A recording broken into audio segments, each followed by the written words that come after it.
और इमरान खान साहब ने क्लियरली कहा जी फौज के साथ कोई दुश्मनी नहीं है, फौज भी मेरी है, मुल्क भी मेरा है। ये इमरान खान साहब की ओनरशिप है जो हमेशा वो लेते हैं। नाज़रीन, सुहेल अफरीदी आ नहीं रहा। अब सुहेल अफरीदी अब तक की इत्तला के मुताबिक वो आई है, क्योंकि अदालत ने ऑर्डर दे दिया, पेशावर हाई कोर्ट ने, और चीफ जस्टिस ने कहा जी कि कल शाम 4 बजे तक सुहेल अफरीदी का हलफ ले गवर्नर, और इस बारे में पाबंद कर दिया।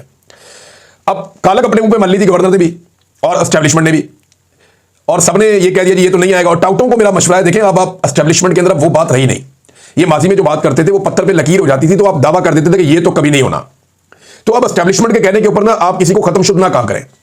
एस्टेब्लिशमेंट के कहने के ऊपर या उनकी यकीन दहानी के ऊपर आप कोई बड़ा बोल या बड़ा दावा ना किया करें। अभी कुछ लोग कह रहे थे मेरा नाम बदल देना, मैं माफी मांग लूंगा अगर ये वजीर आला बन गया, ये कभी भी नहीं बनेगा, ये बन ही नहीं सकता, फैसला हो चुका है। ये एस्टेब्लिशमेंट आपको कहानियां सुनाती है। वो बेचारे कहते भी ठीक है, उनका ये नियत भी होती है, लेकिन अब उनमें वो दमखम नहीं है, उनमें वो पसली नहीं है। पाकिस्तानी कौम उनसे बहुत ताकतवर और बहुत आगे निकल गई। अब एस्टेब्लिशमेंट को यू टर्न लेने पड़ते हैं, अपने फैसले बदलने पड़ते हैं। अब आने वाले दिनों में और भी फैसले बदलते हुए देखेंगे। तो मुंह काला किया कुछ लोगों ने अपना। अब बिलावल जो है वो गोंगलुओं से मट्टी झाड़ते हुए गवर्नर को कहता है गवर्नर साहब आप जहाज लेकर जाएं खैबर पख्तूनख्वा और जाकर अपनी आईनी जिम्मेदारी पूरी करें। तो पिछले 4-5 दिन से क्या हो रहा था, ये जो 8 तारीख से ड्रामा लगाया हुआ है और आज 14 तारीख है, पिछले 1 हफ्ते में आपने इस लेवल का ड्रामा किया है। पीपल्स पार्टी ने ऐसा गंद मारा है, पीपल्स पार्टी ने, ये जमहूरियत की सबसे बड़ी दुश्मन है पीपल्स पार्टी। इनको सिर्फ इक्तदार चाहिए। बिलावल का वो जुमला याद है आपको, ब्रूट मेजॉरिटी, वो बात याद है, डंडे वाली जमहूरियत, यही बिलावल है ना। और अब गवर्नर को पहले बिठाया हुआ था सिंध के अंदर के इधर बैठो, नहीं जाना वहां पे खैबर पख्तूनख्वा। अब जब अवाम भी खड़ी हो गई, वहां वोट भी बढ़ गए, एक भी एमपीए इनसे नहीं टूटा।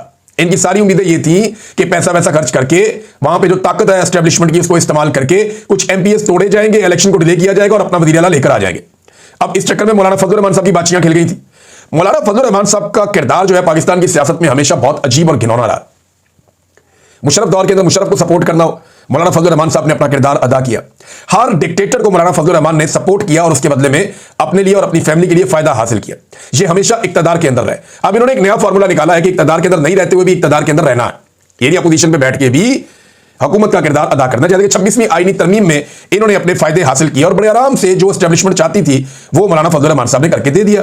और अब एक मरतबा फिर मौलाना फजल रहमान साहब ने अपने भाई को वज़ीर आला बनाने के चक्कर में जाके चैलेंज कर दिया, अदालत तक पहुंच गए। यानी एक अजीब काला का सब अपने मुंह पे मल लेते हैं। फजल रहमान साहब के बारे में ना बड़ी प्यारी बात की मुस्तफा नवाज खोकर साहब। उन्होंने कहा जी मौलाना फजल रहमान की छोटी सी ख्वाहिश क्या है, एस्टेब्लिशमेंट तहरीक इंसाफ के मेंबर्स तोड़कर उन्हें दे दें ताकि वो अपने भाई को वज़ीर आला बना सके। एक बंदा भी नहीं टूटा। 26वीं तरमीम हो, मुशर्रफ का एलएफओ हो, हर मौके पर मौलाना हलवा खाने के लिए फौरन तैयार हो जाते हैं, बशर्तिया के मीठे का तनासुब ठीक हो। मौलाना साहब को मीठा चाहिए, हलवा चाहिए, लेकिन मीठा अपनी मर्जी का होना चाहिए और मीठा मीठा हफ हफ, कड़वा कड़वा तू तू। मौलाना साहब ने वैसे फजल रहमान साहब ने ना ये जो जेयूआई की सियासत है इसको तबाह बर्बाद कर दिया।